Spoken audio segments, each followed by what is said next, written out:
In this video, I will show you how you can lock the screen of your iPad Air from touch. Now to do that, just go to Settings, and under Settings, just scroll down and tap on Accessibility. On this page, just scroll down to the bottom of the page, and under General, you will find the option for Guided Access. Now just tap on Guided Access and enable this toggle. And after you do that, now just go to your home screen and open any app in which you want to disable the touch. For an example, I will open YouTube. Now to disable the touch of your iPad Air, just simply press the side button of your iPad 3 times.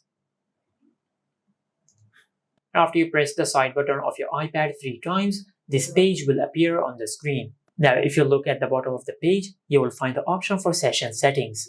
Just tap on Session Settings. Now to disable the touch of the screen, just disable the toggle for touch and software keyboards. After you do that, then just select Start at the upper right corner on the screen. And from here, just create a passcode for guided access. For example, I'll create this passcode. And just enter your passcode one more time to confirm your passcode. Now after you've done that, you will enable guided access on your iPad.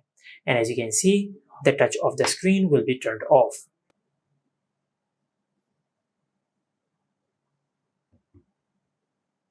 Now to disable guided access and to turn the touch back on, just press the side button of your iPad 3 times.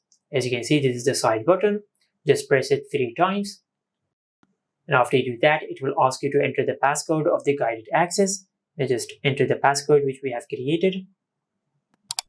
And select End at the upper left corner on the screen.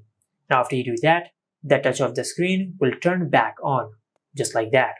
And this is it. Make sure to like, comment, and subscribe. Thank you for watching.